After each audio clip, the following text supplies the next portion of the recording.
Hey, so we're going to do Blue Moon, and this is their Belgian White, which is a Belgian-style wheat ale. It's in the Witbier category, 16A, in the BJCP style guidelines. So I'm excited about this beer because this is something I've been drinking for a while, and I affectionately call it the soap beer or soapy beer because it has that kind of a soapy quality to it. So when I was reading the style guidelines, I realized that it's a perfumey type of flavor that I'm getting from it that makes me call it a soapy beer. Um, but when I was in Nebraska, it was one of the only really good beers that I could find to drink. So again, Blue Moon is actually brewed by the Coors Company, which I was just discussing was a little bit of a shock. But when judged independently, that it's actually a pretty good beer, even if you're not a Coors drinker. Moving on, let's get into aroma.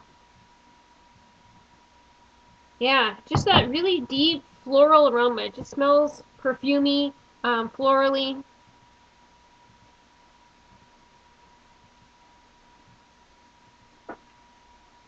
As far as appearance goes, you can see well enough from your vantage point that it's kind of cloudy, which is appropriate for this particular style of beer. And so it's either yeast or a starch haze. Um, and it usually pours with a dense white moussey head, and the head retention should be good. But as we can see here, it really didn't pour with the head, and it certainly didn't retain it. So let's keep our eyes out for some Belgian lacing as we're pouring, as I'm drinking. We'll see if that's appropriate, if it's in the style or not. Um, okay, so on to flavor.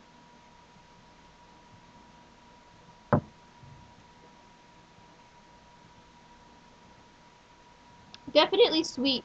It kind of has a citrusy, kind of a floral flavor to it.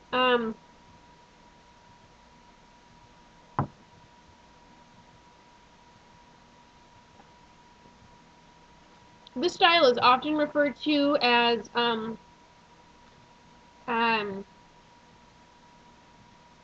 fruity and zesty.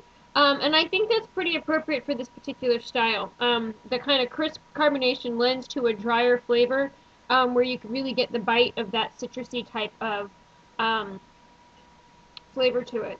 Um,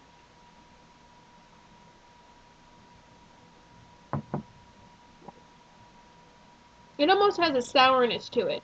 I don't know if you've ever had Guinness draught, but Guinness draught is actually mixed partially with a sour beer, and so it kind of has that like tartness to it. I don't want to say a lactic acid tartness. I don't know that it is lactic acid as such, but that kind of a tartness to it. And this wit beer has that same quality. So you get the kind of earthy, herbal, floral kind of flavor out of it. And it's a good mix, I think. It's pretty good. So hop bitterness really should be low, and I agree in this particular beer that it is.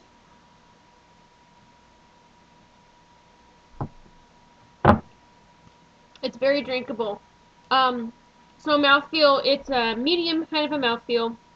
It's definitely crisp and refreshing. It has initially some kind of bold mouthfeel to it, but it really finishes kind of dry. So very drinkable. It's pretty carbonated, so it's light and kind of sparkly. Um, and my overall impression is that this is actually a pretty good beer. It is very distinct. And I've had, trying to think of something else that I can remember that was another beer I've had in this style that was memorable, and I think it was the Shoebros. No, not Shoebros. I'm gonna have to think of who it is.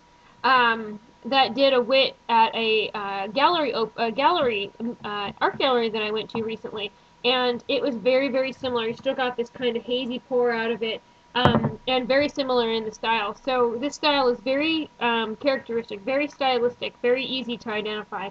Um, so if you like that kind of floral scent, floral taste, um, light, drinkable beer, this is definitely the beer for you. And so when I jokingly, kind of affectionately call it the soapy beer, maybe you can understand why. And it really ties into a ridiculous story, which I'll tell you since I've got the video camera. At one point in time, I was washing my French press with Method cucumber scented dish soap, and for some reason, no matter how good you rinse, you could not get that cucumber um, flavor out of the French press. So all of my coffee had this weird floral cucumbery flavor.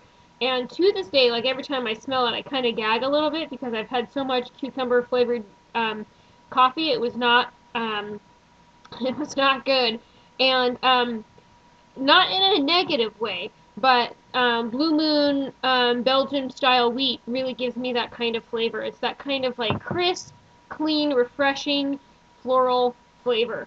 And so that's why we call it. That's why I call it the soapy beers because it reminds me of the soapy residue from Method cucumber scented dish soap. But I found some interesting information about this particular style. So there's some history to it. It's a 400-year-old beer style that died out in the 1950s. It was later revived by Pierre Celis at Hoegaarden and has steadily grown in popularity over time. So some comments. The presence, character, and degree of spicing and lactic sourness varies. Overly spiced and or sour beers are not good examples of the style. Coriander in certain origins might be give inappropriate ham or celery character. Beer tends to be fragile and does not age well, so younger, fresher, properly handled examples are most desired. Most examples seem to be approximately 5.5% alcohol by volume. The guidelines say that the alcohol range can go from about 4.5 to 5.5. This particular beer comes in at 5.4, so it's right inside that right inside that range. So overall, I feel like Blue Moon has nailed this category. They've done a really good job. It's a very drinkable beer, and I definitely recommend that you give it a try because it's pretty widely available. Um, Let me know what your thoughts are about it. If you find it to kind of have that soapy quality to it, although that might be my unique coffee press experience. But share down below. I'd love to hear your thoughts. If you decide to try this beer based on this review, please let me know down below. I want to know if these reviews are making people choose beers, because that would be awesome. Thank you so much for watching. Have a good night.